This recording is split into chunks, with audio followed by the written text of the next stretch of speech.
Hamas terrorist attack against Israel, that it calls to respect international law, including humanitarian law, and calls for deliveries to the aid to be delivered to the population in Gaza. This is why France voted in favour of the draft resolution presented by Brazil. I'd like to thank Brazil for its efforts, and this is why France will continue to support any Council initiative that is just and based on our common principles. This Council must act, and it must act now. Mr. President, the UN Charter came into force 78 years ago today. We're here to serve it and to serve the cause of peace. Today is a difficult day, and France calls on everyone to shoulder their responsibilities before the Charter and before humankind. Thank you very much. I thank His Excellency Ms. Colonna for her statement. And now I give the floor to His Excellency Mr. Michel Onanga Ndiaye, Minister for Foreign Affairs of Gabon. Thank you, Mr. President. Monsieur le Président, je voudrais d'abord vous remercier d'avoir organisé ce débat public ministériel à un moment où la situation au Moyen-Orient ne cesse de s'aggraver et requiert la plus grande attention de la communauté internationale. Je voudrais saisir cette opportunité pour vous féliciter également pour la présidence de votre pays, le Brésil, en ce mois d'octobre. Je voudrais me féliciter également de la participation à ce débat de Monsieur le secrétaire général Antonio Guterres et salue ses efforts en faveur du processus de paix au Moyen-Orient.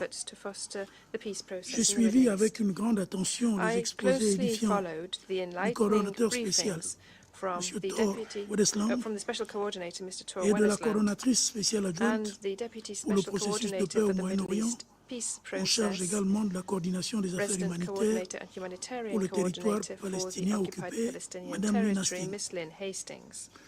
Les attaques effroyables du Hamas en Israël le 7 octobre dernier marquent un point nouveau de basculement dans le conflit israélo-palestinien. Le bilan des combats entre Israël et le Hamas alourdit chaque jour et de façon vertigineuse, avec des milliers de morts et de blessés, des personnes enlevées, des atrocités commises à l'encontre des femmes, enfants et des personnes âgées. Le Gabon, mon pays, réitère sa ferme condamnation de ces actes de barbarie et exhorte les ravisseurs à remettre en liberté tous les otages. La libération de 2 otages de nationalité américaine le 20 octobre, puis de 2 autres de nationalité israélienne hier, est un motif d'encouragement. Nous reconnaissons le droit d'Israël à la légitime défense, mais dans le respect du principe de proportionnalité, de précaution et de distinction. Avec le siège à Gaza, la détresse humaine a atteint une échelle insoutenable. Les frappes aériennes indiscriminées ont fait des milliers de morts et de destructions, sans mesure en quelques jours. Les attaques récentes contre l'Église orthodoxe et l'hôpital d'Ayarab de Gaza sont de ce fait le terrible reflet d'une escalade de violence qui n'a plus de limite. Le Gabon, mon pays, condamne la violence contre les infrastructures de nature civile, rappelant que les unités sanitaires et leurs personnels doivent être respectés et protégés en toutes circonstances conformément au droit international humanitaire. C'est le lieu de rendre un vibrant hommage aux travailleurs et travailleuses humanitaires qui exercent leurs activités avec dévouement dans des conditions souvent hostiles au péril de leur vie. Toujours sur le plan humanitaire, nous suivons avec intérêt l'acheminement de l'aide vers la bande de Gaza au point de passage de Rafah qui a débuté le 21 octobre. Il s'agit, de mon point de vue, d'une lueur d'espoir pour des millions de populations de Gaza prises dans l'étau des belligérants, piégées sans eau potable, denrées alimentaires, gaz, carburant et électricité. Nous saluons à cet effet les efforts de l'Égypte et des États-Unis et lançons un appel pour une ouverture en continu de ce point de passage au vu de la situation critique sur le terrain. Monsieur le Président, mis face à ces responsabilités, notre Conseil n'a malheureusement pas pu supporter ces clivages. Le Gabon, mon pays, a voté en faveur des 2 derniers projets de résolution, animés par le profond désir de mettre fin aux exactions et de protéger les populations civiles. Nous regrettons que notre Conseil n'ait pu parvenir à un consensus. L'arrêt immédiat des hostilités et un accès sans entrave à l'aide humanitaire aux populations dont le besoin et des urgences vitales sont des urgences vitales. Nous devons œuvrer davantage pour faire taire les armes et trouver une solution durable à la dimension de la gravité de cette crise. Le Gabon pense qu'il est plus que temps que la place de l'humain soit au-dessus des alliances politiques et géopolitiques. Il est évident Clearly, the current conflict cannot be understood only in the wake of the events in recent days. An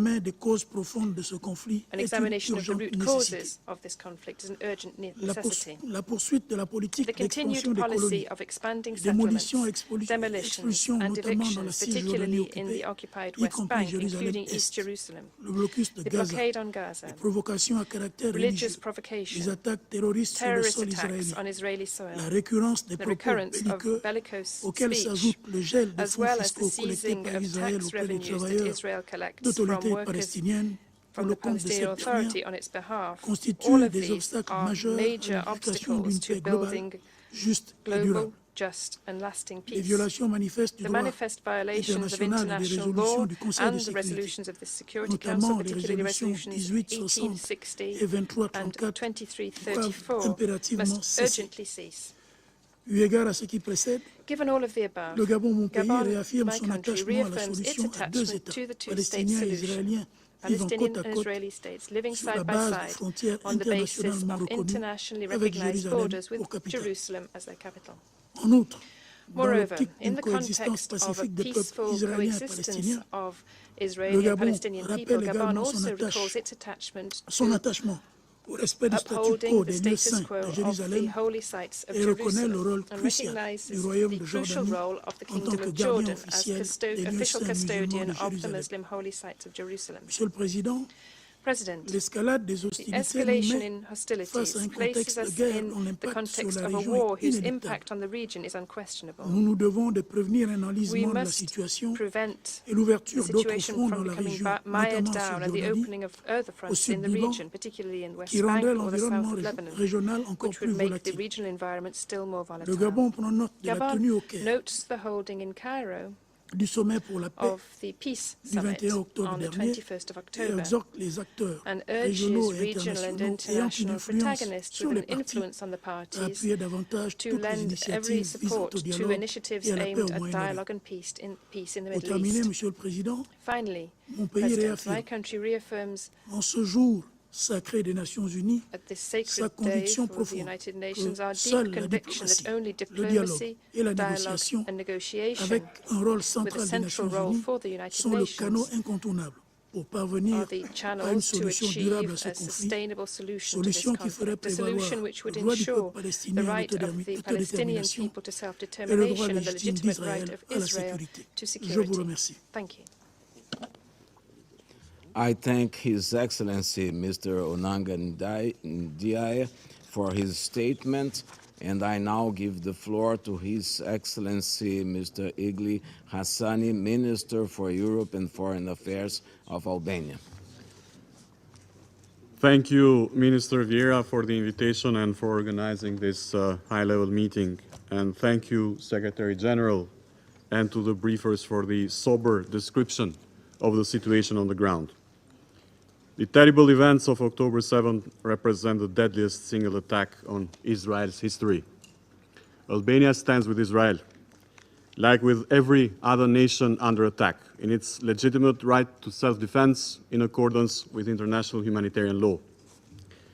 In such difficult and defining moments, Israel and its people need the support of the community of free nations in responding to terrorists who have committed horrible crimes and continue to question its right to exist.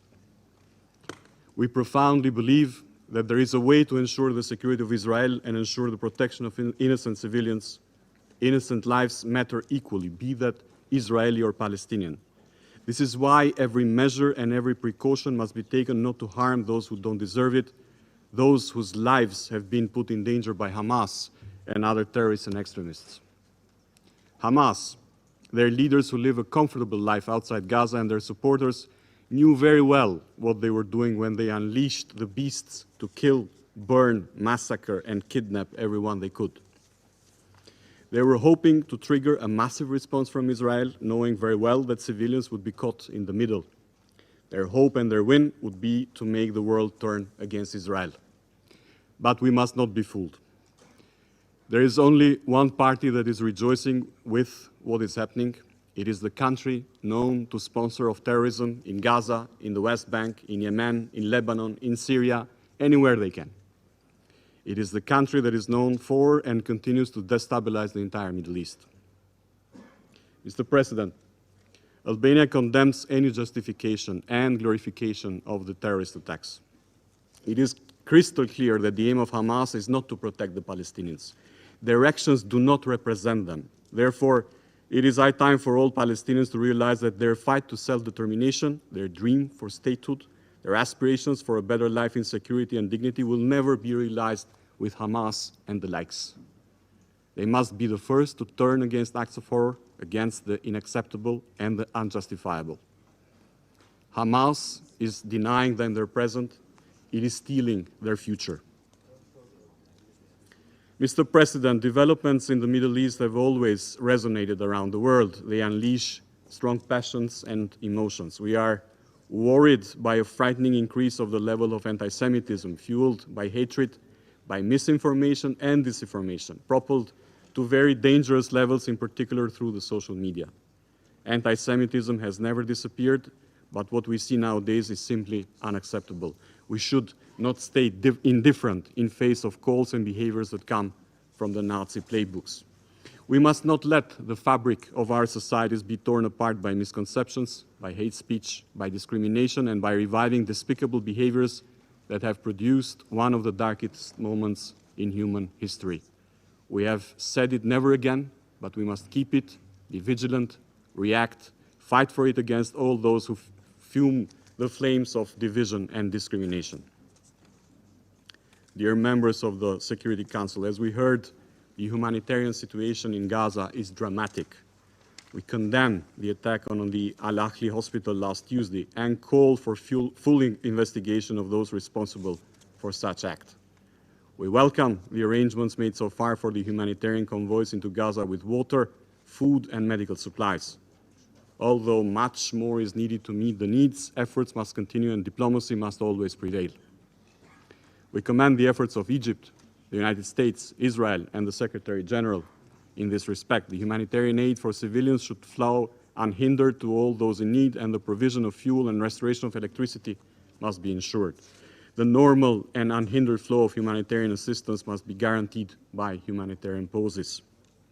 We welcome the release of hostages, and every effort in this respect deserves praise. Civilians should have never been kidnapped in the first place, and all must be released unconditionally.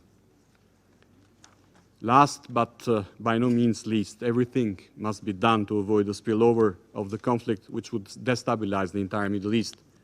We condemn the Hezbollah attacks on Israel and call on them to refrain from unprovoked actions and fully comply with the United Nations Security Council Resolution 1706. Provocative, threatening and inciting rhetoric do not help. It is time to act with maturity, with messages of caution and responsibility. Israel needs and deserves security. Palestinians need and deserve their state. The issue of Palestine should not continue to remain an unfinished business, to poison international life and serve as a false pretext to the extremists and terrorists who use it for other aims and gains. There is urgent need to bring back a perspective for the future, especially for Gaza, once the hostilities are over.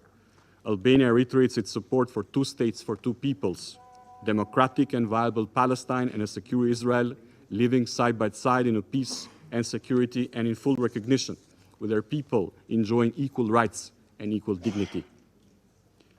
In concluding, Mr. President, I would like to express Albania's full support for the US draft proposal that addresses all the core pertinent issues on which we hope the Security Council will show unity. And I thank you. I thank His Excellency Mr. Hassani for his statement, and I now give the floor to His Excellency Mr. Jan Borg, Minister for Europe and Foreign Affairs and Trade of Malta. Thank you, Mr. President. I also thank the Secretary General and the briefers in today's session. The situation in the Middle East has been precariously fragile and unsustainable for too long. Discussions in this chamber often focused on the violent escalations, unilateral measures, injustice, socio-economic inequality, human rights violation, dangerous rhetoric, hate speech, and other warning signs. It was evident that this volatile situation was pushing the conflict to a precarious edge. Our worst fears were realized on 7th October, when Hamas committed a despicable and deplorable terror attack against Israel, which we have condemned without reservation. The situation has now already resulted in the deaths of thousands and affected thousands more. Malta acknowledges Israel's right to self-defense and its duty and responsibility to protect its people. At the same time, we also emphasize that such actions must be consistent with obligations under international humanitarian law and in line with the principles of distinction and proportionality. Mr. President, at the beginning of the current crisis, we had underlined the need for steps in the right direction. In this context, we welcome the news that 4 hostages have been released and greatly appreciate the efforts by all involved to this end. We call on Hamas to release all remaining hostages safely and unconditionally, and without further delay. We are also gravely concerned at the current humanitarian situation in Gaza. Thousands of Palestinians have been killed, many of whom are civilians, including women and children. Scores more are likely still buried under the rubble of leveled neighborhoods. Malta condemns all attacks against civilians, UN, medical and humanitarian workers, religious places, as well as civilian infrastructure. We call for an independent investigation into the blast at Al-Ahli Baptist Hospital on the 18th of October, and we stress that whoever is responsible must be held accountable. International humanitarian law must be respected by all. We are deeply concerned by the decision taken by Israel to cut off the supply of water, electricity, food and fuel into Gaza. This action is resulting in dire humanitarian consequences for the civilian population. It will inevitably lead to a public health catastrophe due to compounding effects of mass displacement, inadequate sanitation, and waterborne diseases. Parties must adhere to their obligations to allow the safe, rapid, unimpeded, and sustained delivery of humanitarian aid through the Rafah crossings and to establish humanitarian corridors and safe zones. We commend efforts made by the United Nations, the United States, and Egypt in this regard. We must also note that this conflict has already had a disproportionate effect on women and children on both sides. Over 200 people, including women and children, are being held hostage by Hamas. Internally displaced women and girls in Gaza are at an elevated risk of gender-based violence, including sexual and psychological violence.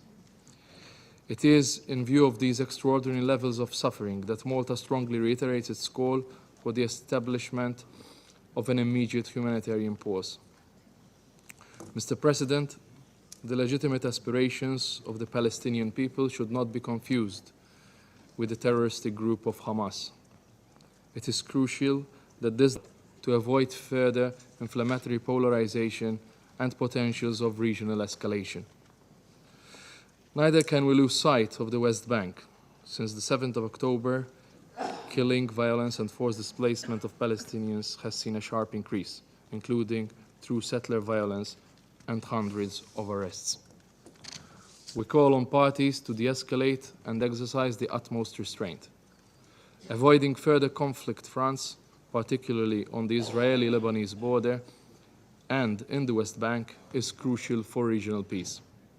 Parties with influence must take steps to achieve dialogue which promotes peace. In this vein, I would like to once again recall the importance of adequate measures to suppress the financing of terrorism. Ensuring that terrorist groups do not have access to financing is a basic condition for promoting peace. In closing, Mr. President, Malta remains committed to a lasting and sustainable peace in the Middle East. A peace which is based on a two-state solution along the pre-1967 borders, addressing the legitimate aspirations of both sides, with Jerusalem as the future capital of two states, living side by side in peace and security, in line with the relevant Security Council resolutions and internationally agreed parameters. I reiterate our call for de-escalation and ensuring the safe and immediate release of all hostages.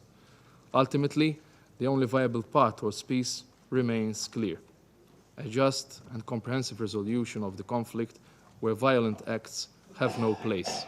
I thank you. I thank His Excellency, Mr. Borg, for his statement.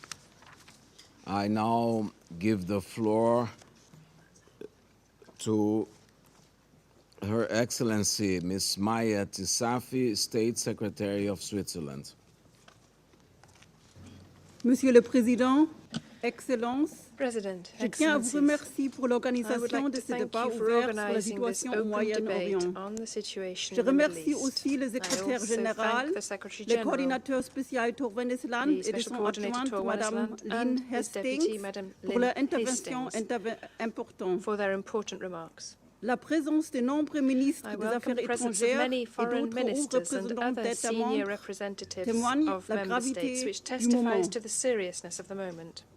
Excellence, la Suisse, pays dépositaire de Convention de Genève, a fait de la protection des civils et du respect du droit international humanitaire une priorité de son mandat au Conseil de sécurité. Nous nous engageons pour un Conseil qui, même dans l'urgence et surtout dans l'urgence, fait du respect du droit international humanitaire une priorité. Dès le 7 octobre, la Suisse a fermement condamné les actes de terreur, les tirs indiscriminés des roquettes contre la population israélienne et les prises d'otages menées par le Hamas.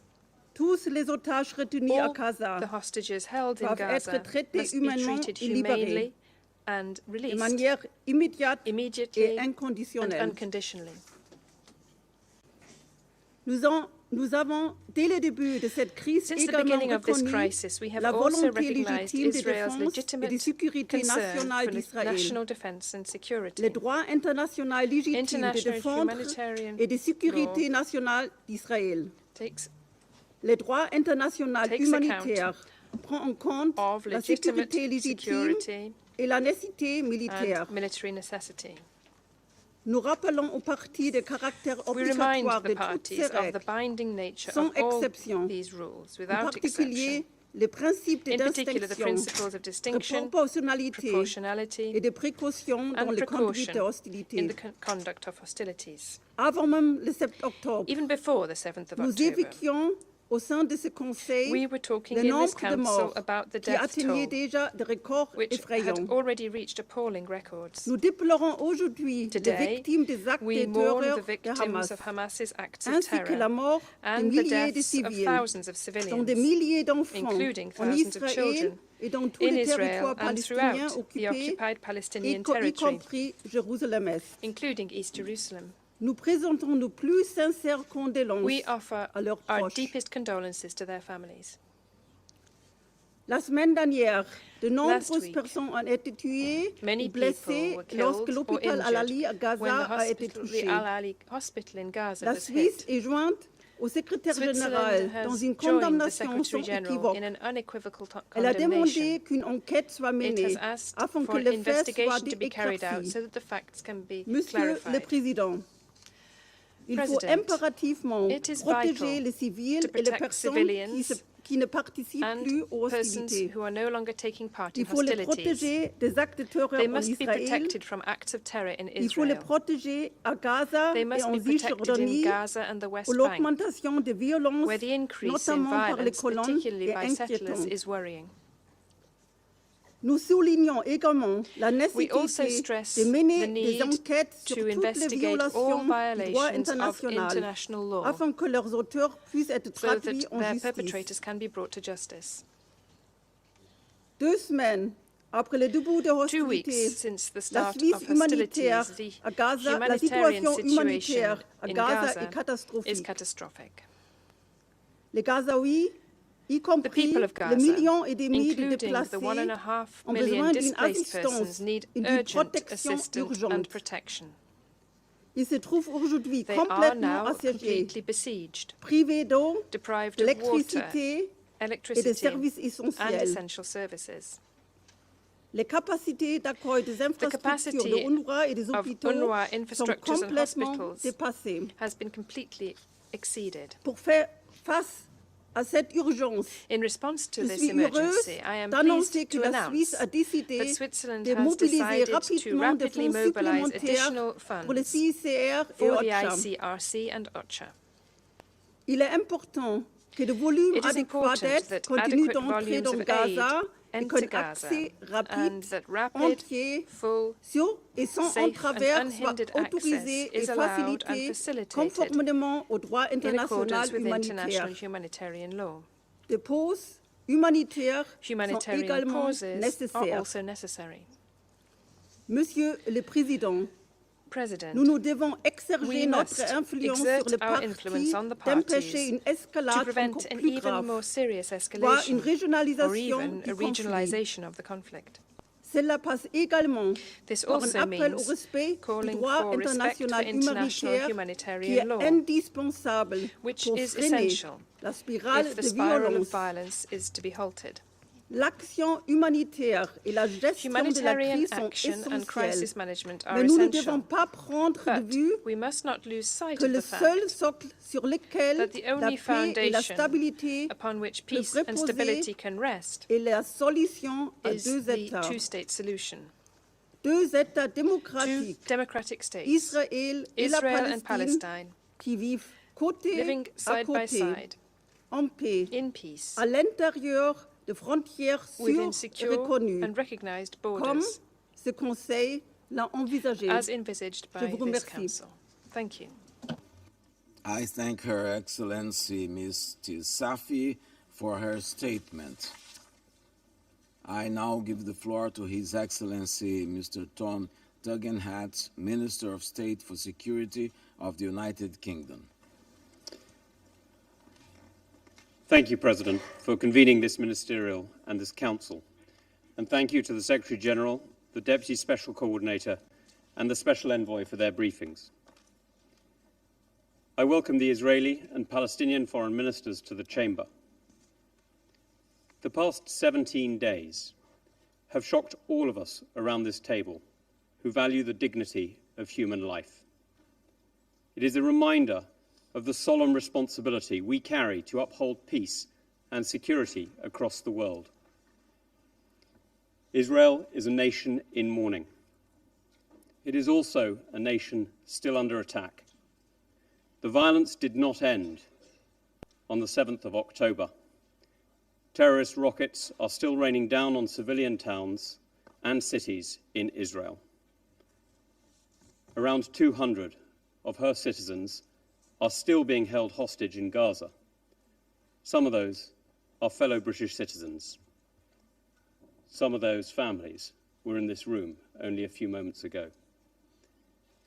Israel has the right to defend itself and the duty to protect all those on its territory, of whatever religion they may be, from terrorism. We recognize that Palestinians are suffering too. Thousands have been killed in this conflict. Over 1 million have been displaced.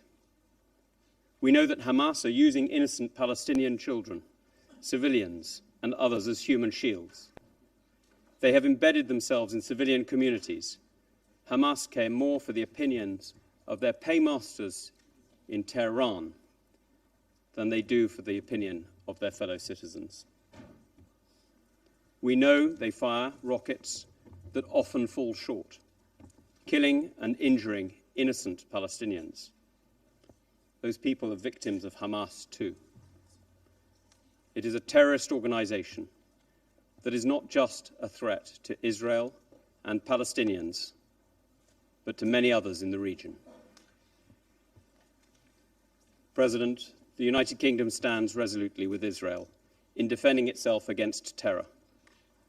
We are clear that it must act in line with international humanitarian law and take every possible step to avoid harming civilians. We have given that message to Israel as a friend and ally, and we restate that position in this Council. We must urgently get more humanitarian support into Gaza.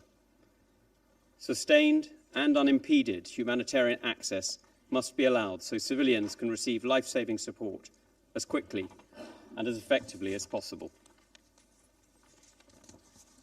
We welcome the news that the Rafah crossing opened to aid trucks in recent days.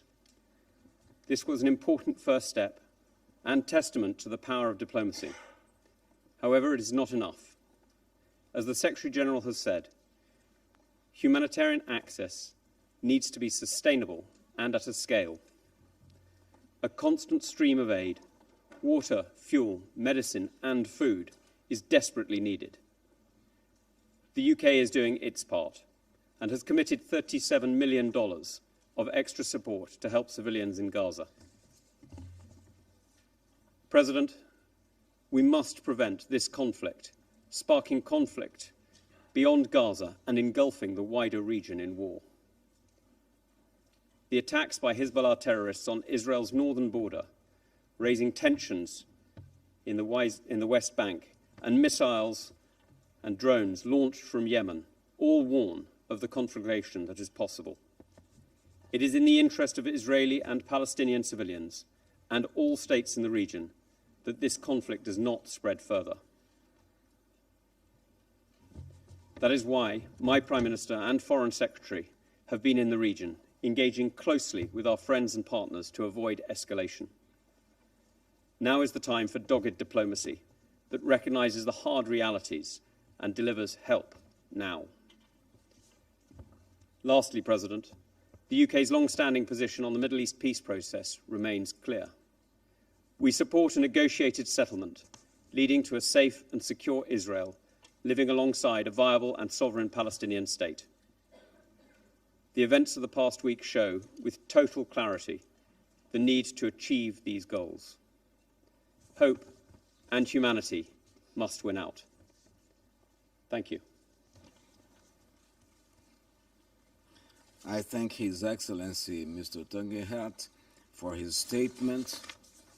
Now I give the floor to Her Excellency Mrs. Rim Ibrahim Al-Hashimi, Minister of State for International Cooperation of the United Arab Emirates. بسم الله الرحمن الرحيم. سيد الرئيس. In the name of God, most compassionate, most merciful, Mr. President, I would like to thank the Secretary General, Antonio Guterres, for his important statement, and I also thank Special Coordinator Mr. Winston and Ms. Hastings for their detailed briefings and important efforts during this time.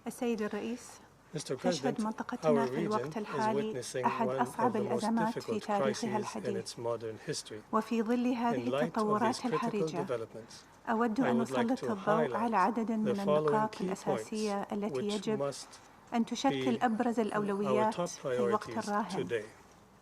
أولاً، يجب بذل قصارى الجهود الدبلوماسية وتسخير كافة الإمكانيات للتوصل إلى وقف فوري ومستدام لإطلاق النار، حيث أن استمرار وتصاعد وتيرة القصف الإسرائيلي على قطاع غزة يؤكد أن كل تأخير في إخماد هذه الحرب يعني وقوع المزيد من الضحايا والدمار، ويهدد بتوسع رقعة الصراع في المنطقة، خاصة مع انتشار الجماعات المسلحة والمتطرفة فيها التي لن تدخر جهدا لاستغلال هذا النزاع لتحقيق أجنداتها الظلامية. فقد شهدنا مؤخراً تنامي التوترات في المنطقة، سواء في جنوب لبنان أو الجولان السوري المحتل أو عبر البحر الأحمر، ولا يخفى عليكم بأن انزلاق المنطقة في حرب إقليمية سيؤدي إلى ما لا يحمد عقباه، حيث لن يكون أمن المنطقة على المحك فحسب، بل قد تمتد نيران الحرب لتزعزع الاستقرار حول العالم. ولهذا يجب أن تنصب التحركات الإقليمية والدولية على خفض التصعيد واستعادة الهدوء بأسرع وقت. ونرحب في هذا الصدد بانعقاد قمة القاهرة للسلام السبت الماضي، والتي تعالت فيها الدعوات إلى وقف إطلاق النار، كما نثمن الجهود الدبلوماسية الحثيثة التي تبذلها دول المنطقة والجهات الدولية الفاعلة. ثانياً، يجب السماح بإيصال المساعدات الإنسانية إلى قطاع غزة بشكل آمن وعاجل ومستدام ودون عوائق، وعلى النحو الذي يلبي الاحتياجات الأساسية والضرورية، مع إنهاء الحصار الجائر الذي طال أمده للحد من الأزمة الإنسانية الكارثية التي تفاقمت بفعل انقطاع الكهرباء والمياه والغذاء، إلى جانب نفاذ المستلزمات الطبية وتدهور القطاع الصحي، بما يعرض حياة المرضى والأطفال الخدج لخطر داهم. كما يجب إدخال الوقود الذي يعد أساسياً لتشغيل المستشفيات ومرافق المياه وغيرها.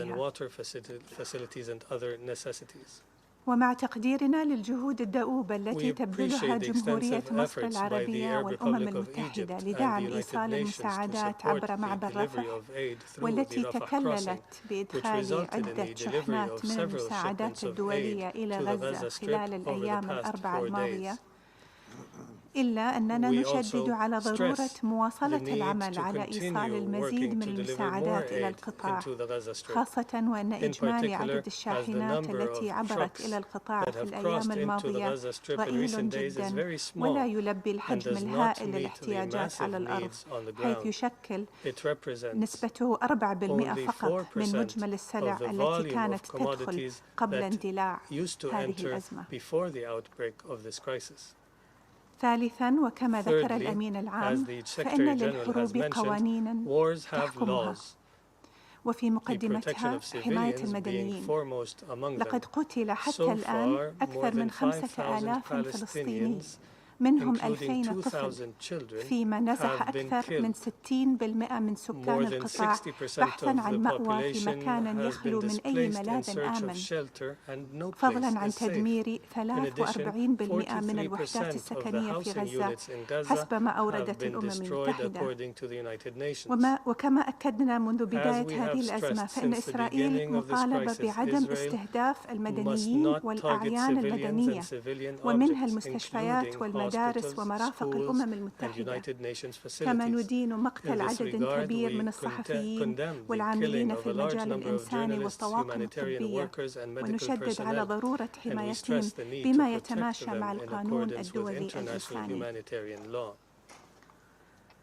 وبينما نكرر أن الهجمات التي شنتها حماس في 7 أكتوبر هي هجمات بربرية وشنيعة، ونطالبها بالإطلاق الفوري وغير المشروط لسراح الرهائن لحقن الدماء وتجنيب جميع المدنيين المزيد من الويلات، إلا أننا نؤكد في الوقت ذاته بأن جرائم حماس بحق المدنيين لا يمكن أن تبرر إطلاقاً سياسة العقاب الجماعي الإسرائيلية تجاه قطاع غزة، حيث يجب أن تحترم إسرائيل التزاماتها بموجب القانون الدولي الإنساني وأن تضمن حياة المدنيين.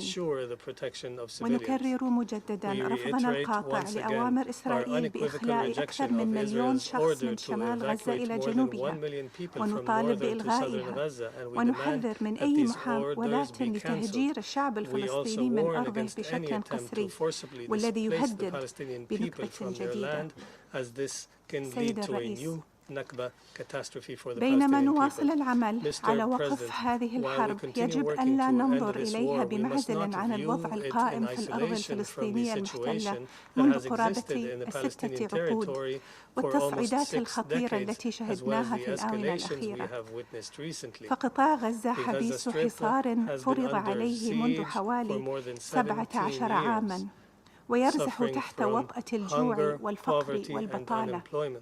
أما الضفة الغربية فتشهد منذ العام الماضي ارتفاعاً حاداً في عدد القتلى وهجمات المستوطنين الذين استشرى عنفهم ضد المدنيين الفلسطينيين، بالإضافة إلى الإعلان عن إنشاء آلاف الوحدات الاستيطانية الجديدة واستمرار عمليات هدم الممتلكات وتهجير الآلاف والتلويح الخطير بخطط الضم، ناهيكم عن الاعتداءات المستمرة على المدن والقرى الفلسطينية.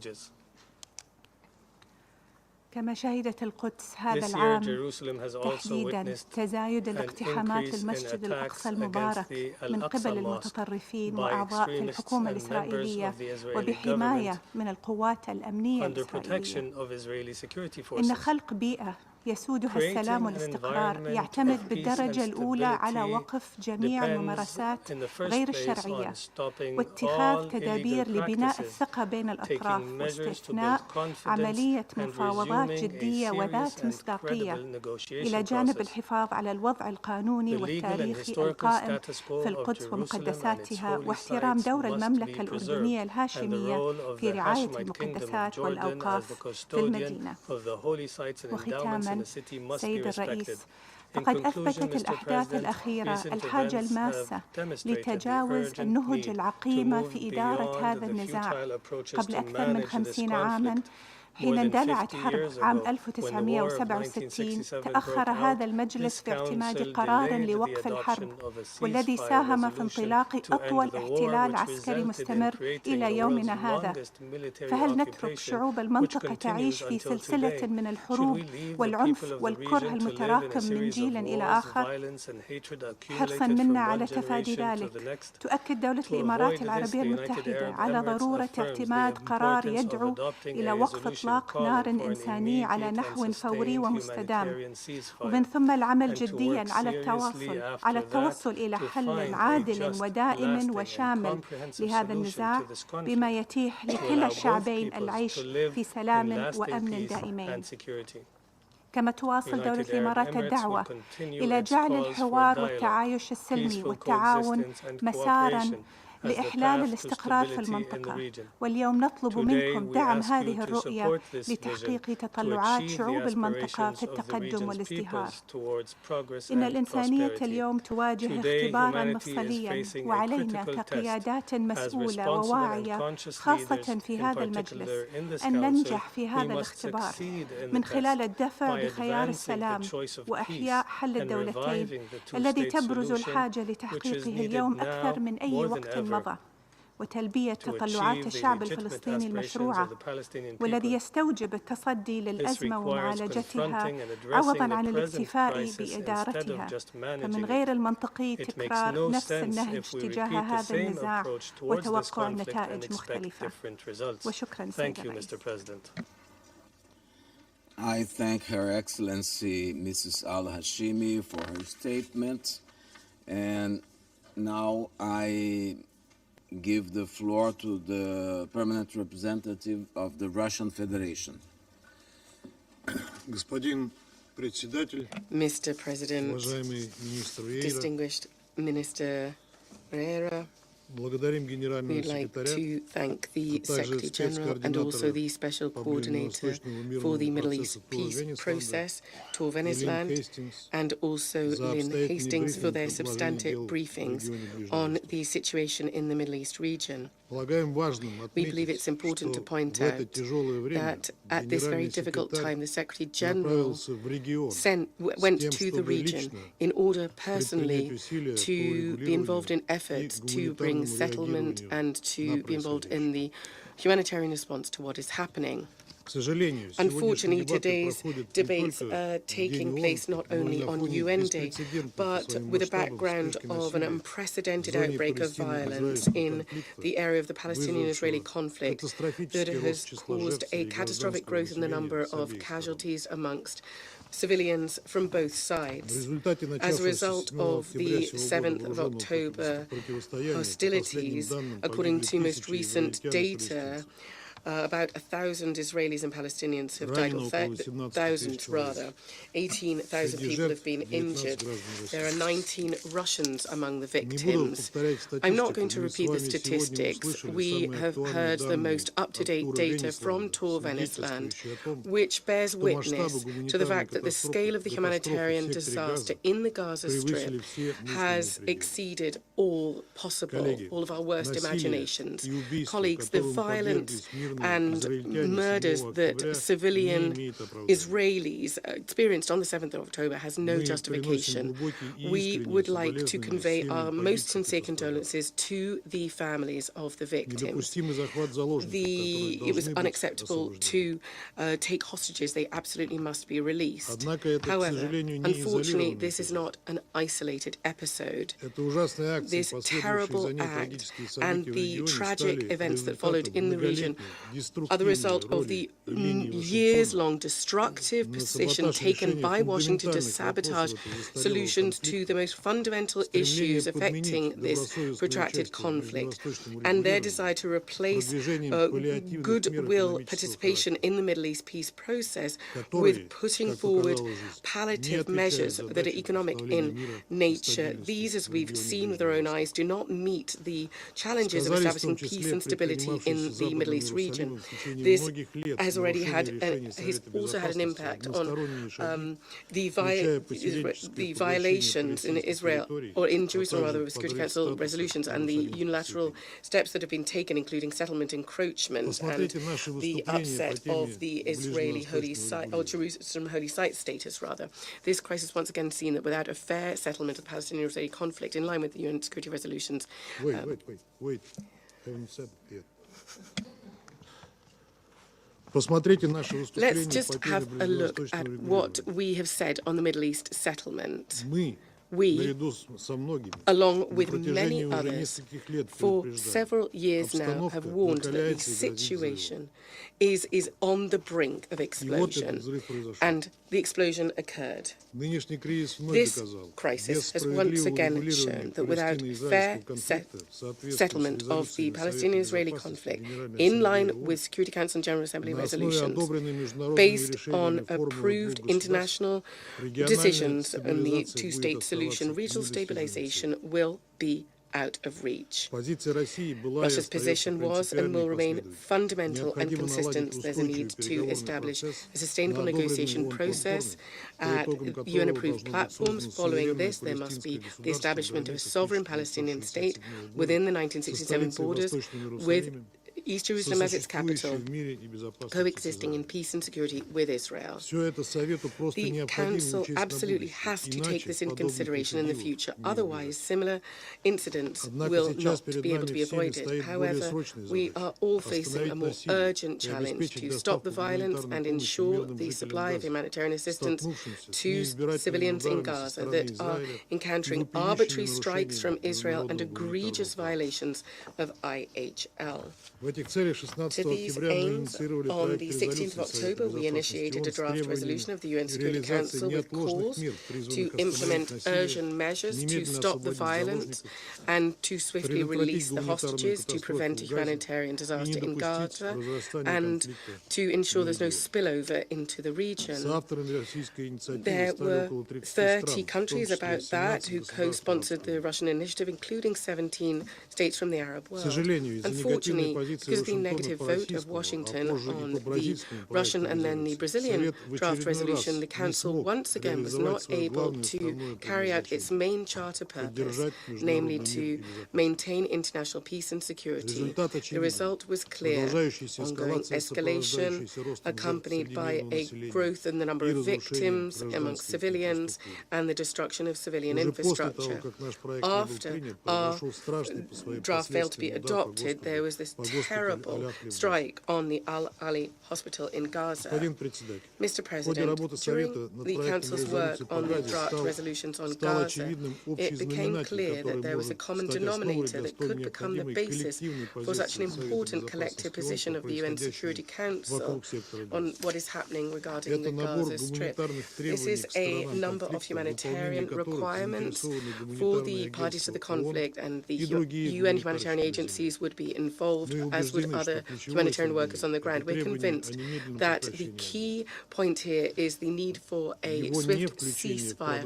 The fact that it was not included in the Council project was a step in the wrong direction and could be interpreted as Council support for Israel's plans to conduct a ground offensive in Gaza. We think that such a scenario is unacceptable, and here we are convinced in the positions not only of the Arab and Islamic states, but also most of the countries of the global south as a whole. We understand the emotions of those who live in Israel that have experienced hatred and contempt, and because of their anger and their rage, and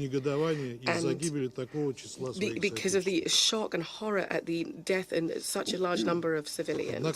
However, the history of the Middle East quite clearly shows that violence only leads to violence, and this vicious circle absolutely needs to be broken.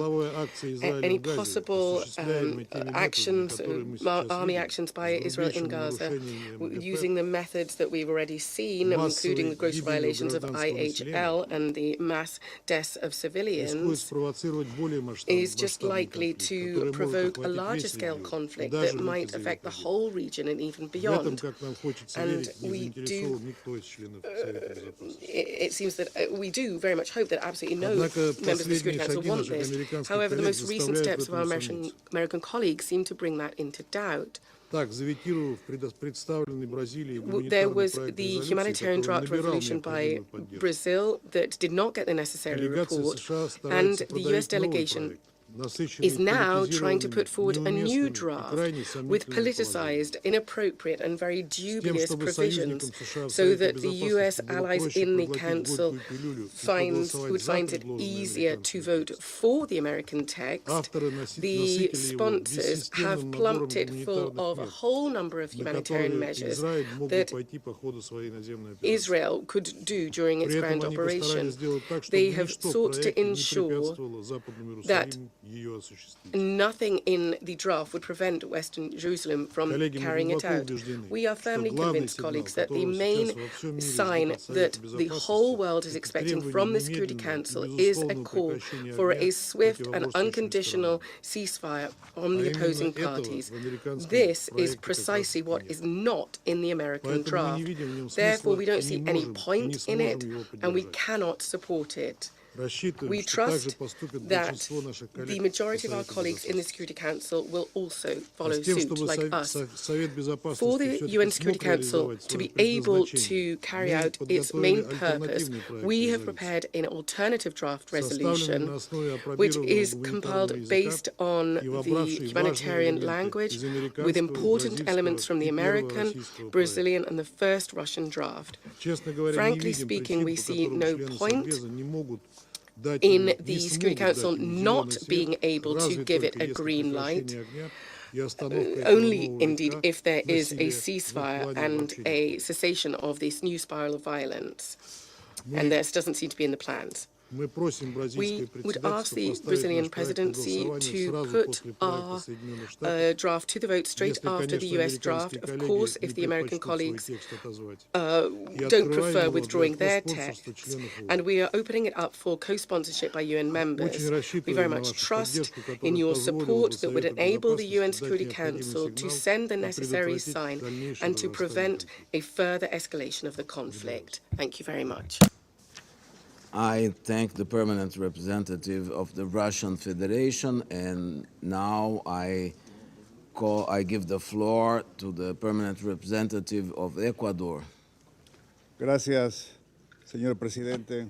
Thank you, President. Quiero comenzar agradeciendo I should like to el begin informe by que nos expressing presentó gratitude esta for mañana el the secretario briefing general from the Secretary General y this reiteramos el morning, and we reconocimiento y reiterate the apoyo del recognition and Ecuador support of a las Ecuador gestiones del secretario for the general, Secretary General's que son más work, valiosas y which is necesarias more que valuable nunca. and necessary than ever. También queremos agradecer We would also igualmente like los to informes thank que nos ha the presentado el briefers, señor Wensland y la señora Mr. Hastings.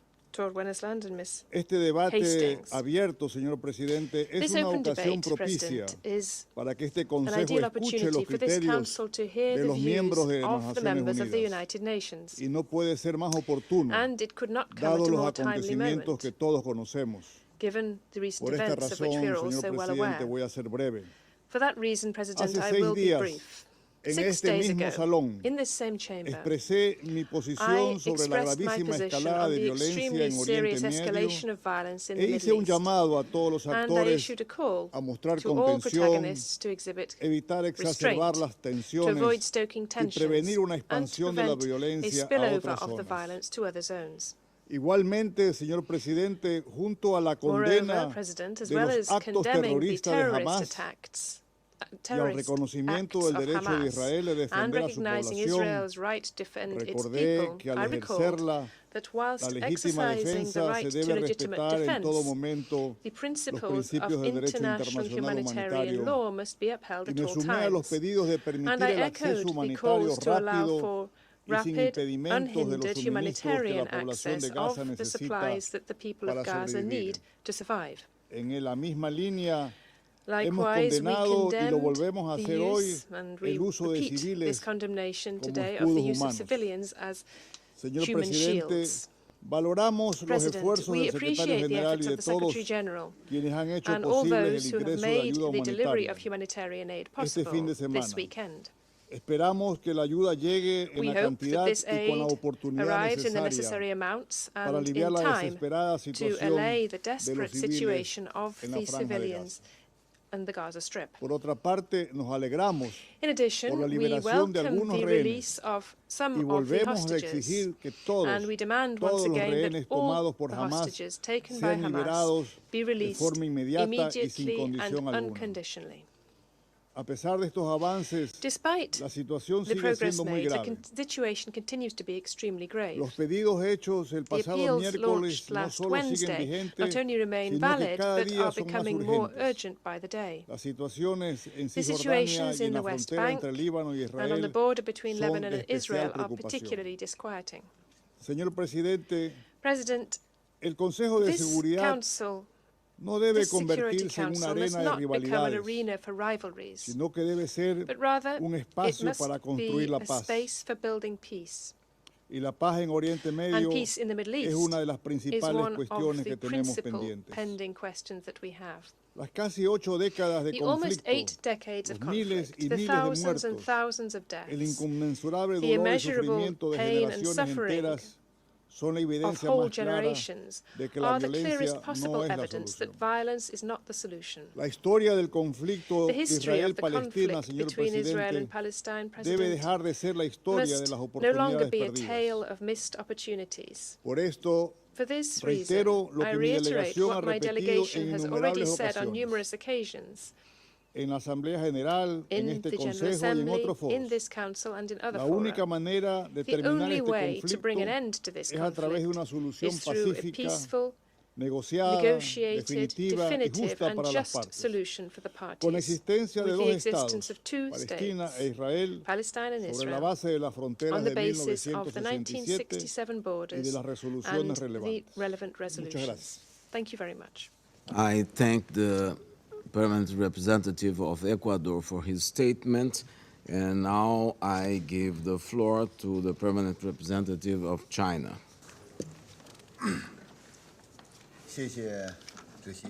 Thank you, Mr. President. Mr. President, I welcome your presiding over today's meeting. I thank Secretary General Guterres, Special Coordinator Wennesland, and Ms. Hastings for their respective briefings. This meeting is very timely. We have heard many voices of justice. Since the 7th of October, the tensions between Palestine and Israel have grappled the world's attention. As we speak, the armed conflict keeps escalating. The situation on the ground continues to deteriorate, and the lives of more than 2 million innocent people in Gaza are hanging by a thread. Civilian casualties are rising with every passing minute. The eyes of the entire world are on this chamber.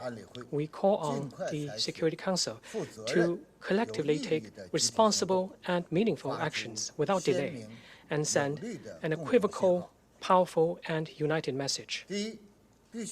First, a comprehensive ceasefire must be pursued above all else. A ceasefire must be achieved without delay. This is the call made by Secretary General Guterres.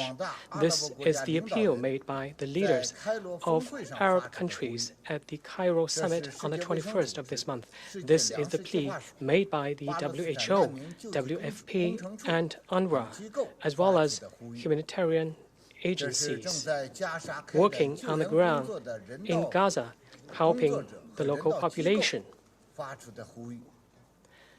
This is also a powerful demand from millions of ordinary people in Gaza and around the world. In light of the overwhelming call of the international community, the Security Council must use clear and unambiguous language to demand an immediate ceasefire. It must be pointed out that whatever the justification might be, if the fighting in Gaza is allowed to continue and escalate, the final outcome will not be a complete military victory for either side. Instead, the situation will very likely evolve into a catastrophe that consumes the entire region, completely dashing the prospects of the two-state solution and plunging the Palestinian and Israeli peoples into a perpetual vicious cycle of hatred and confrontation. This scenario runs counter to the goal that we have just heard from delegates around the room of preventing a spillover of the situation. States should uphold moral conscience rather than clinging on to geopolitical calculations, let alone double standards. The Security Council must do everything in its power for peace, rather than resorting to convoluted language and implicitly giving a green light to further escalation and acts that put more civilians in harm's way. Second, preventing an even greater humanitarian catastrophe must be the top priority among all ongoing efforts. Gaza has been without power for 15 consecutive days. Water and fuel supplies have been cut off, and food, medicine, and other basic necessities are about to run out. We appreciate the efforts made by Egypt and the other regional countries, as well as Secretary General Guterres to open humanitarian corridors. However, the humanitarian supplies currently allowed to enter Gaza are still a drop in the bucket, and it is impossible to effectively meet Gaza's humanitarian needs through the Rafah crossing alone. The Security Council should use the most unequivocal language to require the occupying power to immediately lift the full siege of Gaza, restore water, electricity, and fuel supplies, and seize the collective punishment of the population in Gaza. We urge Israel to create favorable conditions for the normal operations of the Rafah crossing, stop airstrikes on its surrounding areas, and ensure safe and unimpeded channels of aid.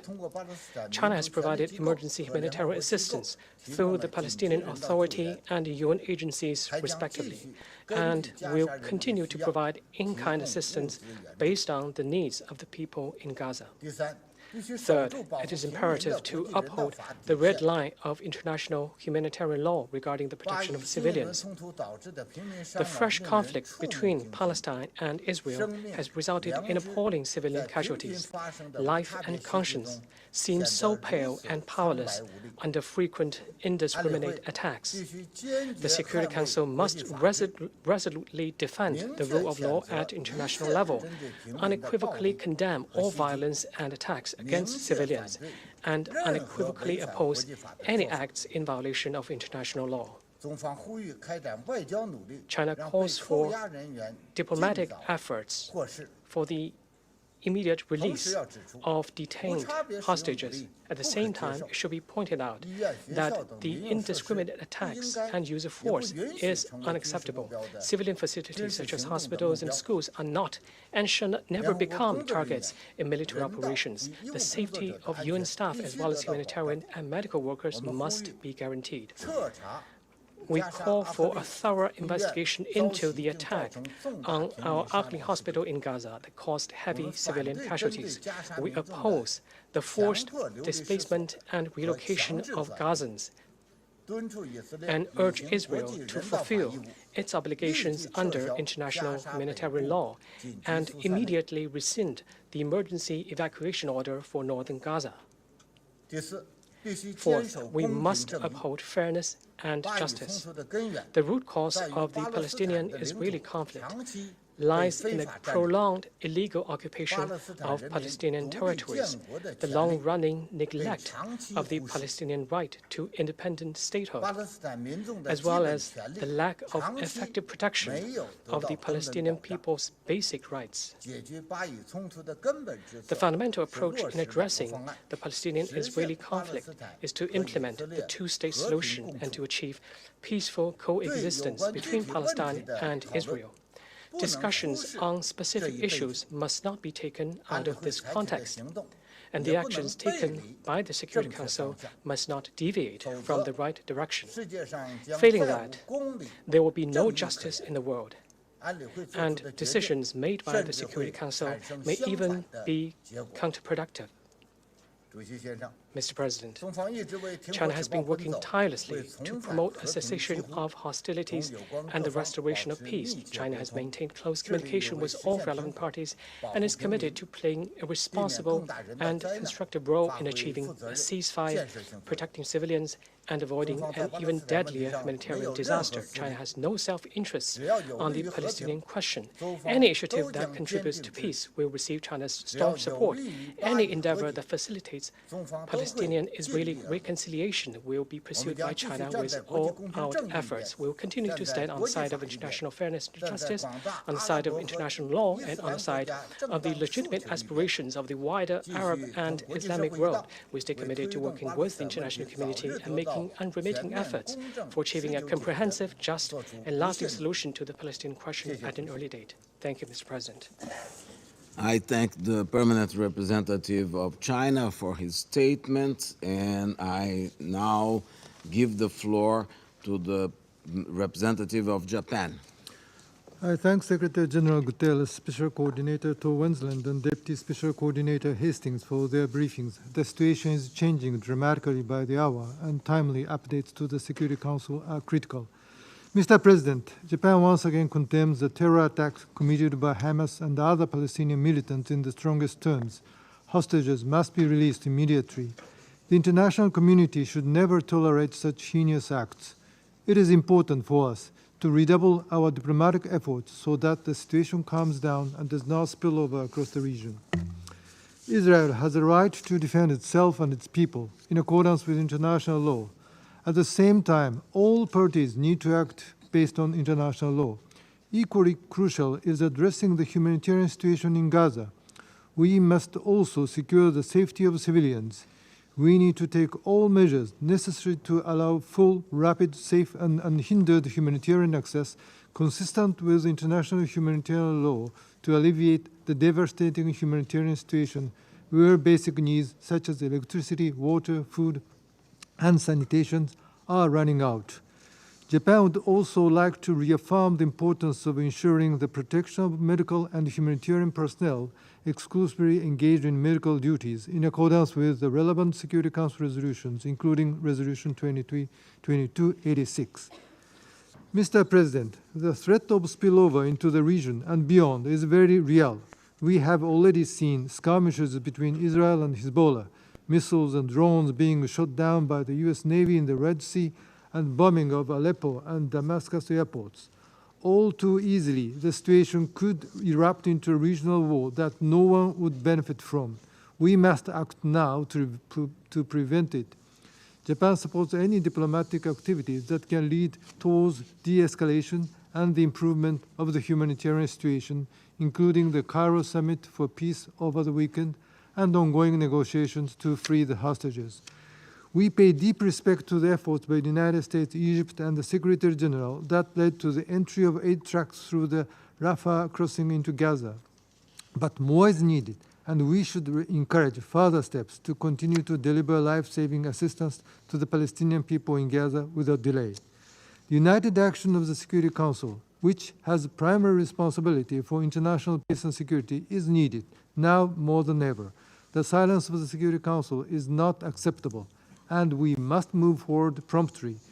Mr. President, the current conflict has demonstrated yet again how vital the two-state solution is. Japan supports a two-state solution whereby Israel and future independent Palestinian state live side by side in peace and security. We must not give up on peace. Israeli and Palestinians alike deserve to live in peace, security, and dignity. In concluding, let me make 3 points. First, we need fairness. We need to express sympathy, condolences, solidarity with, and feel pains as ours with all innocent civilians, regardless of their nationality, ethnicity, or religious beliefs. Rule of law has to apply equally. Second, we need to be clear about our objectives. It's two-state solution through diplomatic efforts. Third and last, we need pragmatism.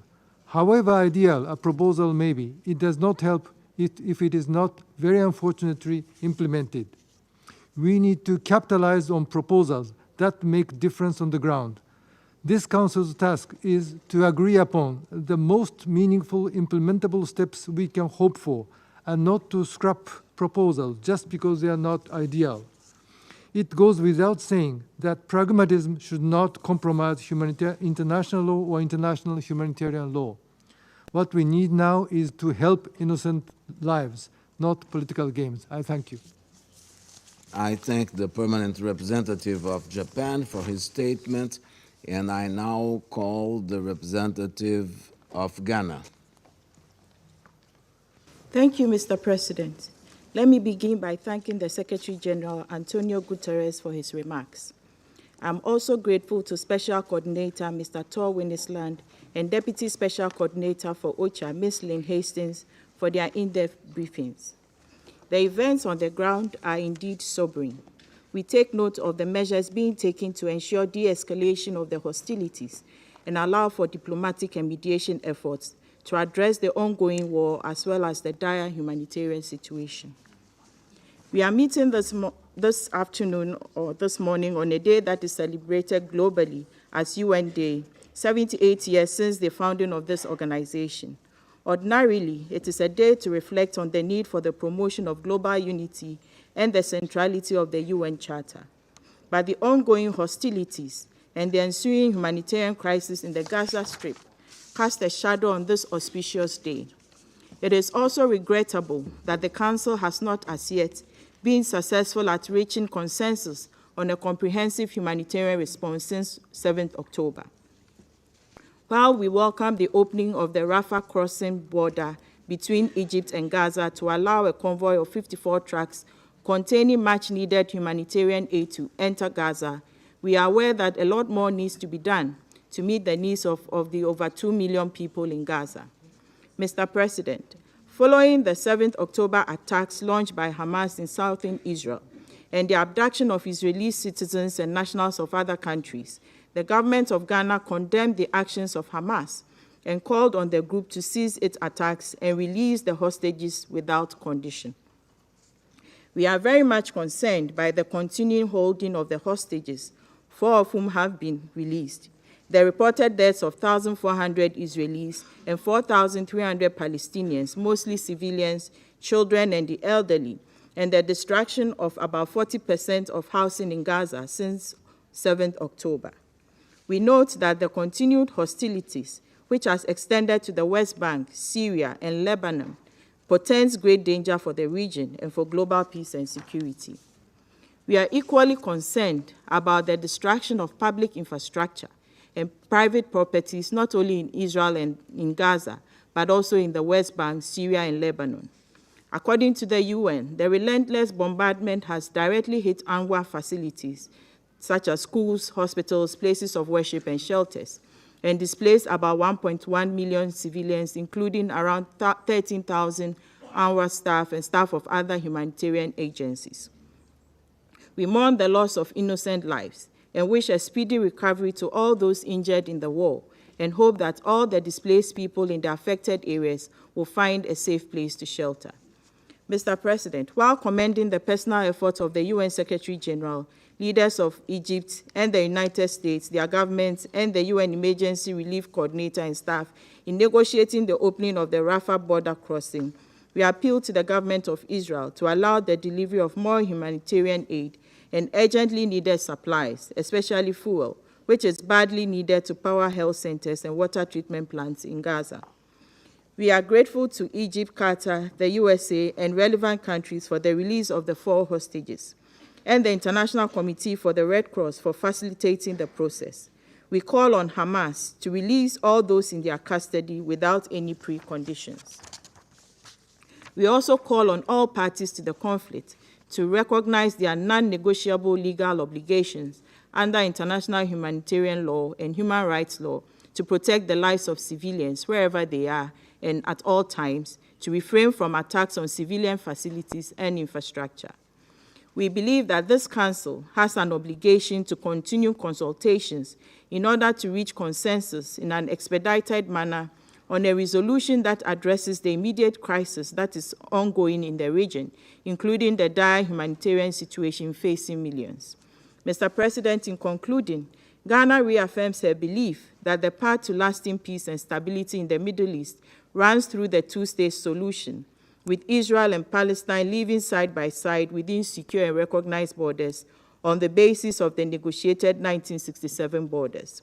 We urge all stakeholders, especially political leaders on both sides, to refrain from inflammatory actions and rhetoric and pursue confidence-building measures and strengthen mutual trust in order to address outstanding issues through direct dialogue. I thank you. I thank the representative of Ghana for her speech, for her statement, and I now give the floor to the permanent representative of Mozambique. Mr. President, Mozambique wishes to thank Brazil's presidency of the Council for convening this important meeting. We praise Brazil's leadership and the way it has been conducting our work, particularly since the eruption of the conflict on the 7th of October. On this day, 24th of October, the United Nations Day, we wish to express our gratitude to the Secretary General and through him to the workers of the United Nations for their dedication to our organization. The Secretary General's trip to the Middle East a few days ago bears testimony to his courage and integrity in the face of a difficult crisis that the world has been facing. We thank the briefers, Mr. Tor Wennesland, UN Special Coordinator of the Middle East Peace Process, and Ms. Lynn Hastings, Deputy Special Coordinator, the Resident Humanitarian Coordinator for the occupied Palestinian territory, for their insights and update on the current situation in the region. Mr. President, the situation in the Gaza Strip has been a source of grave concern for the international community, particularly since the attacks of October 7. This is a humanitarian crisis that has been ongoing for years and claiming many innocent civilians. Mozambique associates herself with the collective efforts of this Council, aimed at ensuring the protection of civilians and the respect for international human rights law and international humanitarian law. There is an urgent need to open up humanitarian access corridors to ensure that those in a dire need have access to basic supplies such as water, electricity, food, and medicine.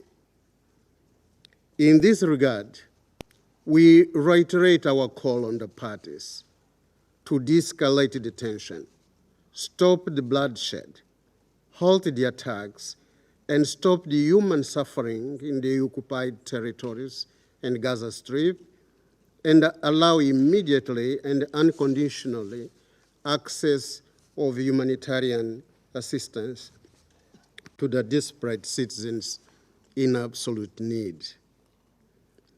With the humanitarian tragedy in Gaza unfolding before our eyes, we call on the international community to ensure respect for principles and rules of international human rights, international humanitarian law, Geneva Conventions, and their protocols. We reiterate the importance and our collective duty of protecting civilians and civilian infrastructures always, everywhere, and at all times. Mr. President, as Security Council members, it is our duty and responsibility to work together in a united manner and with a unified voice to contain and solve the conflict, to bring to an end the cycle of violence and prevent regional escalation. We hold the view that peace is always possible if dialogue between the parties prevails based on justice, observance of the principles of self-determination, and mutual recognition. We wish to remind once again that the Charter compels the parties and indeed the entire international community to practice tolerance and live together in peace with one another as good neighbors. Mr. President, we urge the parties to pursue the path of dialogue, working together in a constructive manner for a lasting peace, respecting the principle of the two-state solution in accordance with the relevant Security Council resolutions. I thank you. I thank the permanent representative of Mozambique for his statement. There is still a number of speakers remaining on my list for this meeting. I intend, with the concurrence of members of the Council, to suspend the meeting until 3 p.m. The meeting is suspended.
רייצ'ל, בואו, כנסו.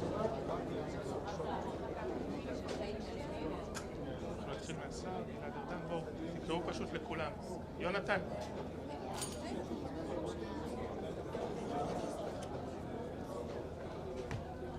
אני מציע שתעמדו פה בצד הזה, בסדר? כולם עומדים. תעמדו, נקרא לכם.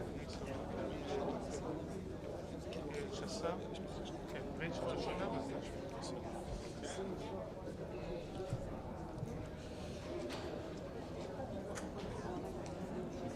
Good afternoon, everyone. Thank you all for coming. We will start the stakeout in just 1 minute. I call on Ambassador and Foreign Minister. Okay. Hello, everyone. Thank you all for coming. We will have some statements by the Foreign Minister of the State of Israel, His Excellency Eli Cohen, the ambassador, the Israeli ambassador to the UN, Ambassador Gilad Erdan, representatives of 2 of the families of the hostages, the Israeli hostages in the Gaza Strip. And we are also, we have here a representative of other families of Israeli hostages that are held by the terrorists of Hamas. We'll start with the short message by His Excellency Foreign Minister of the State of Israel, Eli Cohen. Hello. I come here today on behalf of the Israeli state and the Israeli people. After the 7th of October, the Black Saturday, with the biggest massacre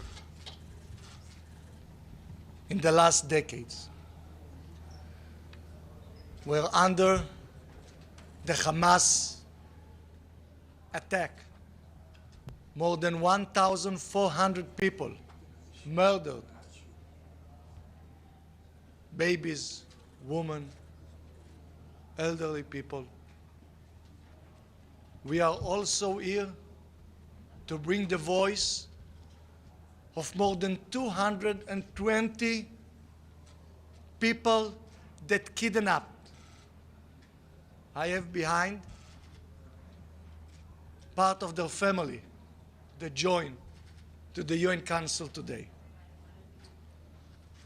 We say clearly and loudly, bring them home. They are civilians. Right now, while we are here, there are children, 2 years old, 3 years old, as hostages by the Hamas. Hamas is worse than ISIS, and like Chancellor Scholz says, they are the new Nazis. There is not two sides at this moment. There is only one side to support in front of the aggression of ISIS.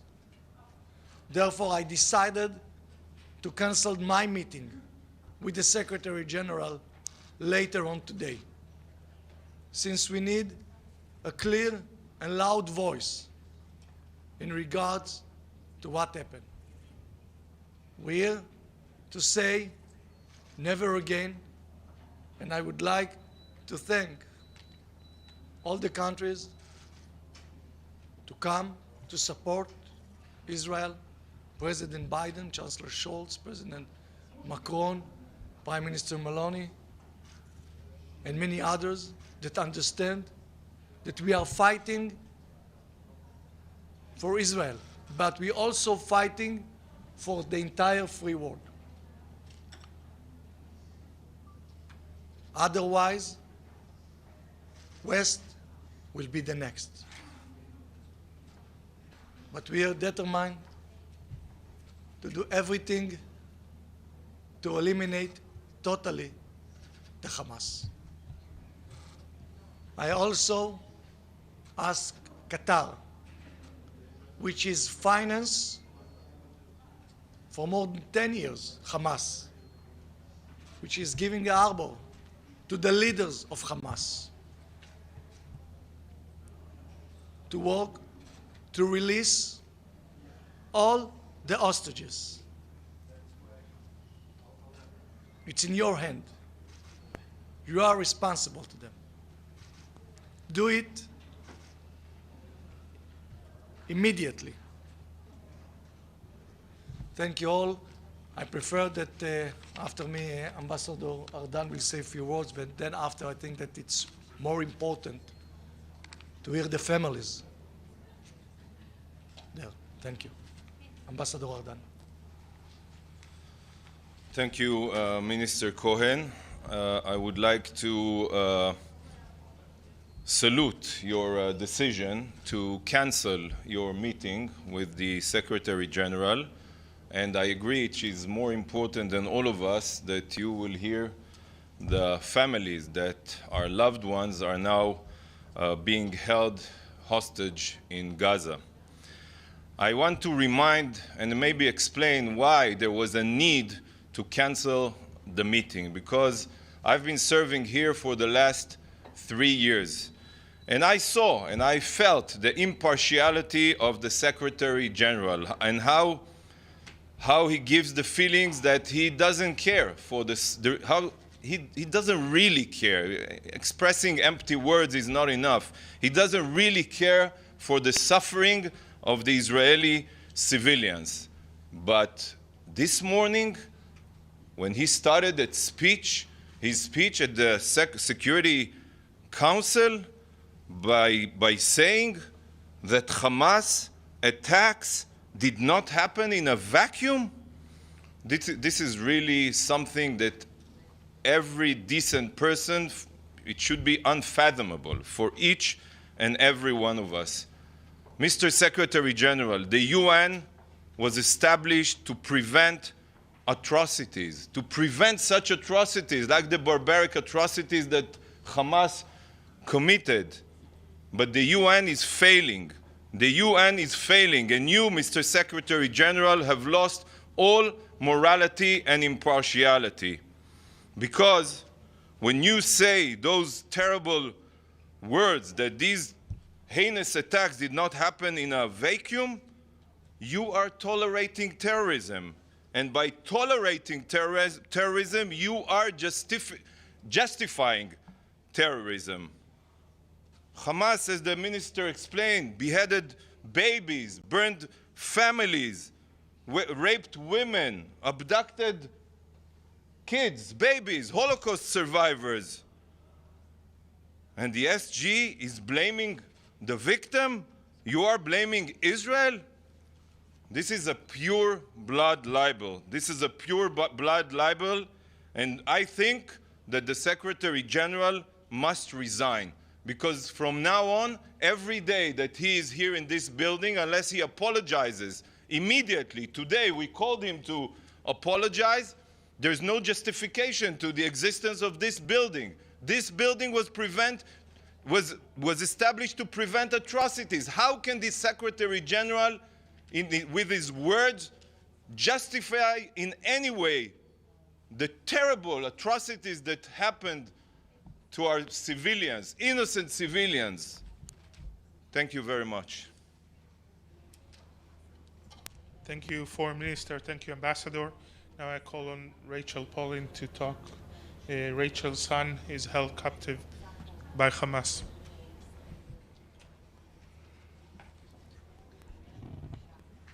My name is Rachel, and I am the mother of Hirsch Goldberg Polin.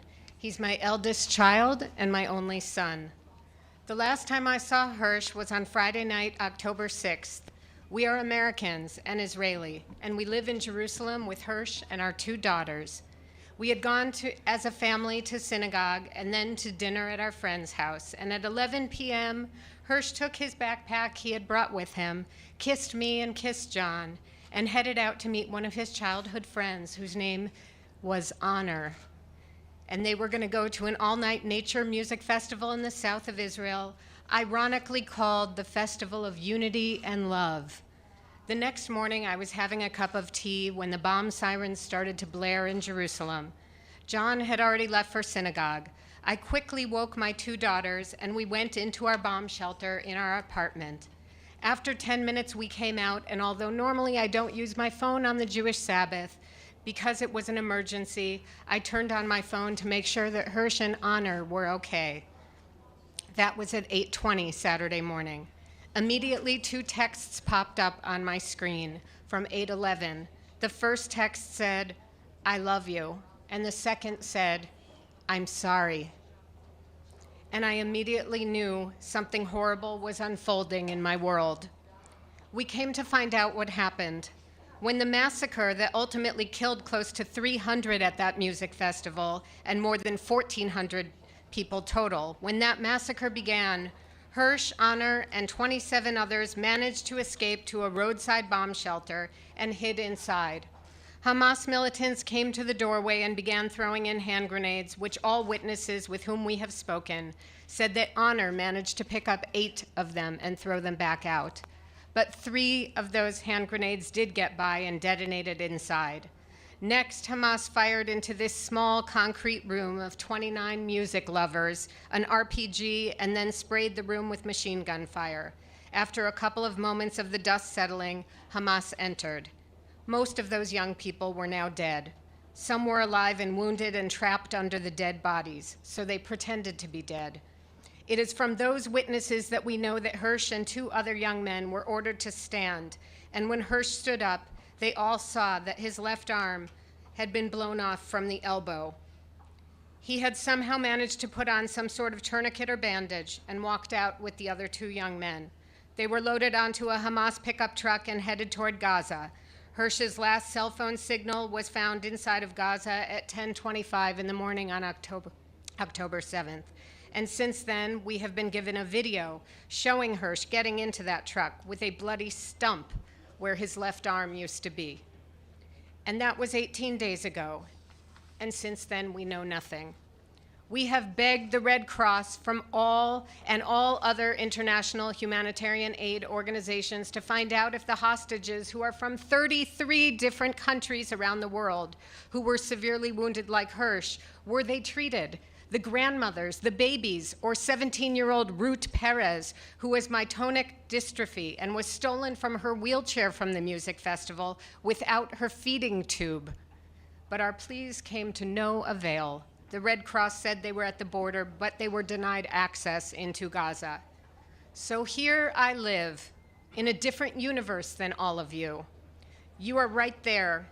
We seem like we live in the same place, but I, like all of the mothers and all of the fathers and wives and husbands and children and brothers and sisters and loved ones of the stolen, we all actually live on a different planet. And the very cruelest of questions each of us is asked every single day without intended malice is, how are you? Well, picture your own mother, and then picture her being told there are only two options. You are either dead, or you had your arm blown off and were kidnapped by gunpoint into Gaza and no one knows where you are, or if you bled to death in that pickup truck 18 days ago, or if you died yesterday, or if you died 5 minutes ago. Picture your own mother, and that those are her only two options. And that is my answer to you when you ask, how are you? That is how all of us here on our planet feel, this planet of beyond pain, our planet of no sleep, our planet of despair, our planet of tears. There are over 200 hostages being held in Gaza right now. Over 100 of them are from 33 countries. Where is the world? We, the families of the 200 hostages, are far away on our own planet of agony. But where are you? Why is no one crying out for these people to be allowed access to the Red Cross? Why is no one demanding just proof of life? This is a global humanitarian catastrophe. And the hatred being showered on Israel now, I keep being asked by that in all of the press, and I will say two things. First, in an article I read, it was so eloquently stated that when you only get outraged when one side's babies are killed, then your moral compass is broken and your humanity is broken. And therefore, in your quiet moments alone, all of us everywhere on planet Earth need to really ask ourselves, do I aspire to be human, or am I swept up in the enticing and delicious world of hatred? This is not a phenomenon unique to Israel or Gaza. This is everywhere on our planet. I understand that hatred of the other, whoever we decide that other is seductive, sensuous, and most importantly, it's easy. Hatred is easy, but hatred is not actually helpful, nor is it constructive. Second, I know that Israel is being cautious, not just because Israel knows there are 200 hostages who were stolen into Gaza on October 7th, but also because Israel knows there are 2 million Palestinian civilians who are trapped in Gaza. And this is why Israel gives warnings to civilians in Gaza to relocate before they strike. But there were no warnings given to the women, the children, the elderly, the music lovers, and the babies on October 7th before the intentional massacres on innocent lives. We all know that war and conflict always ends up hurting the innocent. And that is why war is so brutal. And it is why it's so very devastating. We see that everywhere in our world and everywhere in the history of our world. And a competition of pain, there is never a winner. One thing gave me a whisper of hope from all of the horror on October 7th, because one of the witnesses with whom I spoke told me that when the rocket fire first began and all of those young music-loving hippies went running into the bomb shelter, there was a Bedouin man who was a guard at the kibbutz across the street, and he ran into that same shelter for cover. And as Hamas closed in on the bomb shelter, the man told the young people, shh, stay quiet, let me go talk to them. And he went outside and he said in Arabic, I'm a Muslim. Everyone inside is my family. We are Muslim. You don't have to search in there. He tried to save them. He could have just said, I'm a Muslim, and just saved himself. But he tried to do the right thing, even though it was terrifying, and even though it required unimaginable courage. He was brutally beaten, and the witnesses do not know what his fate was. But I take comfort for a fleeting moment, knowing that there was someone trying to do the right thing when everything in the universe had been turned upside down. We human beings have been blessed with the gifts of intellect, creativity, insight, and perception. Why are we not using it to solve global conflicts all over the world? Because doing this is hard, and it takes fortitude, imagination, grit, risk, and hope. So instead, we opt for hatred because hatred is so comfortable, so familiar, and so very, very easy. I implore world leaders, both seen and unseen, who have been working tirelessly to get all the hostages free. I beseech you on behalf of all people everywhere to remain steadfast, determined, and tenacious, and may God be with you, because the time is running out to save them. The time is running out to save all of us. Somebody wants to join our planet? Thank you so much, Rachel. Now I invite Moran Aloni, whose 7 members of his families are being held captive in Gaza. Moran.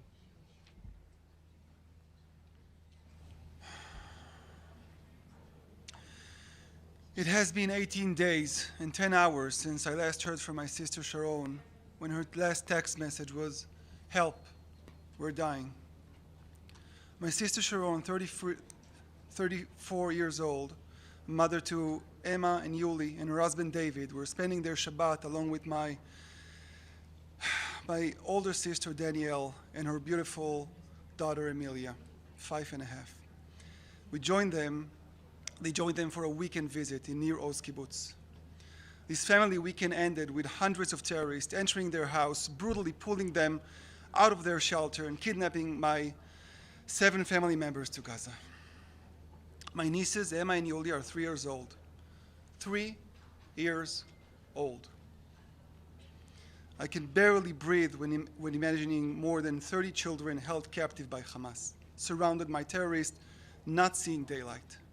Same terrorists that murdered entire families, elderly, children, and babies.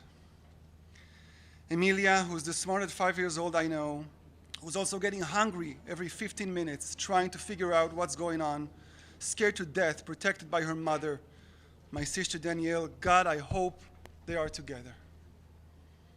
An infant dragged from his parents, 10 months old, held hostage without his baby bottle to be fed with. A little boy, 5 years old, held captive alone without his parents, who were probably murdered in front of his face.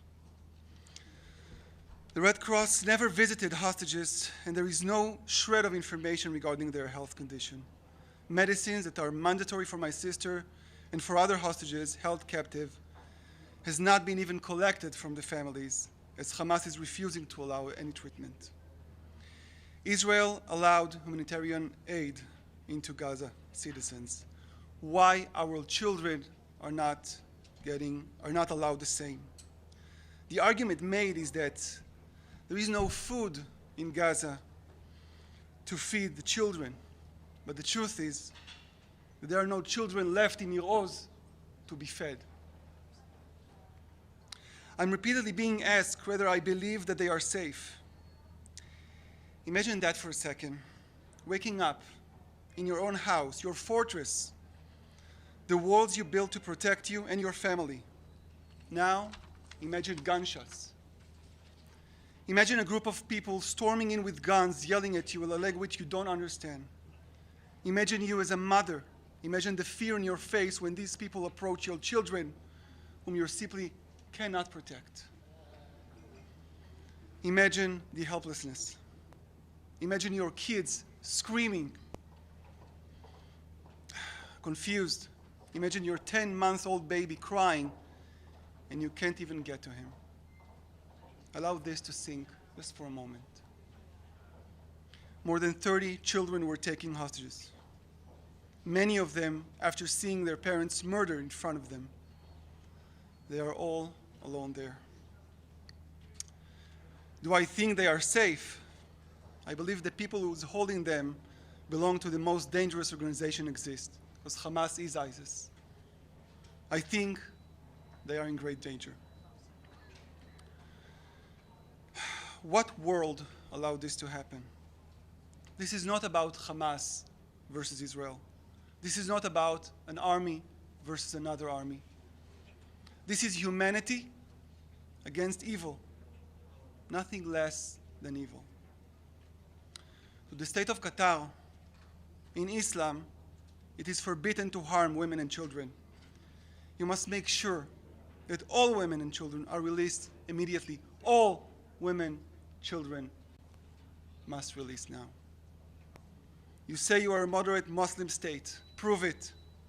Release all children and all babies, all women, today, yesterday. Thank you. Thank you. We have time for a few questions. Yes, Michael. Do you support the resignation of Mr. Guterres? Yes, Michael. Minister Cohen, Secretary General Guterres' office told me he stands by his words earlier today. He said he was clear there was no justification for terror. I asked, why then did he then list immediately a list of Palestinian grievances? I was told by his office, well, you can't solve the problem until you know the causes of the problem. I wanted to get your reaction to that. There is no causes to such a massacre. To behead babies, to rape women, to burn them alive, to kidnap more than 200 people. Right now there is small children and babies in captive. There is any cause for this? There is no cause for this. And shame on him. Add to that, one second. Sorry, thank you. I'll add to that. There is no middle line. If you don't stand with Israel today, you are a supporter of Hamas. As clear as that.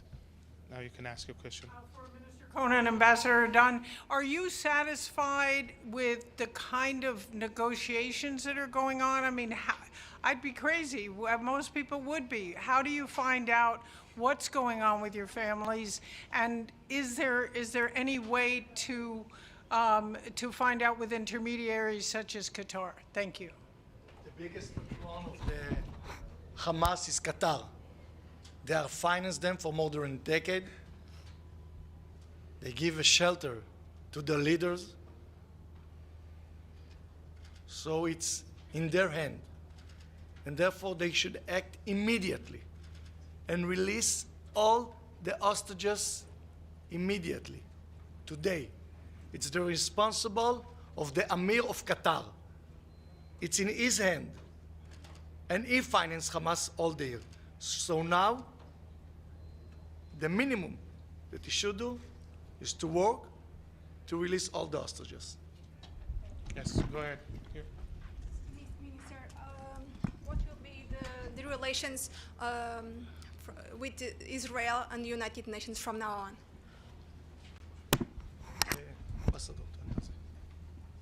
I think, and I'll speak on behalf of the minister, it's too early to call, but definitely we will have to make an assessment regarding our relations with the UN. We have been complaining for a long time. The minister knows all the details, how the UN and the UN's representatives who are stationed in Israel, they distort the reality. They don't report what is really happening. They take things out of context. They never report. For example, they refuse to verify our claims, for example, about terror attacks, rock throwing, Molotov cocktails, every number coming out of Gaza that we all know is being controlled by the terrorists of Hamas. They embrace as if these were the words of God. Like every number, every argument that comes from Gaza, the UN takes at face value. So this kind of distortions, this kind of moral bankruptcy is unacceptable. And after what the leader of these organizations just said this morning, supporting terrorism, there's no other way to explain it, obviously our government will have to reassess our relations with the UN and its officials that are stationed in our region. But just to clarify another issue, I think that Secretary General Guterres is not represented the most and the important member here in the UN. Definitely not the United States, Britain, Germany, France, which all of them supporting Israel, designated Hamas as a terror organization and working very hard to release the hostages. From Anadolu. Secretary Blinken also mentioned that humanitarian pauses need to be considered in Gaza to get civilians out of harm's way. What do you think about his proposition? Thank you. Israel is working according to international law. We give humanitarian aid, water, food, and medicine. We never targeted people, never. We never targeted women, men, women, children. We are only targeting Hamas terrorists. That's all. Okay, we have time for 2 more questions.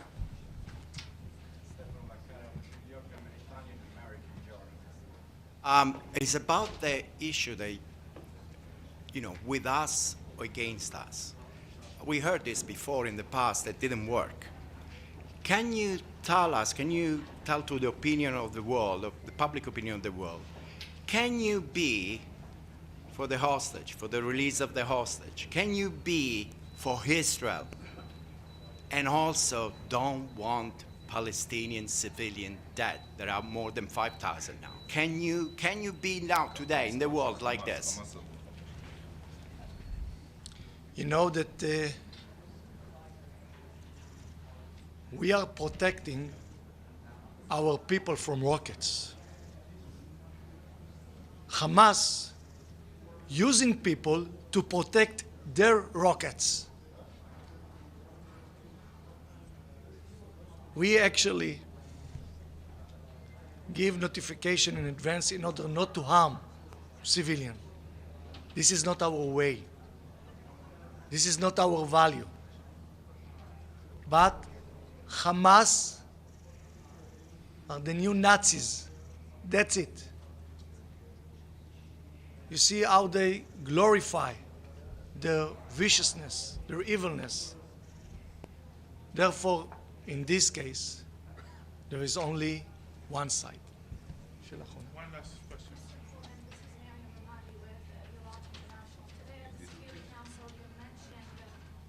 Hamas as Iran's proxy, and also the President Biden called, President Biden said that this attack by Hamas was conducted to stop the negotiation process for normalization of relationship between Arab countries and Israel.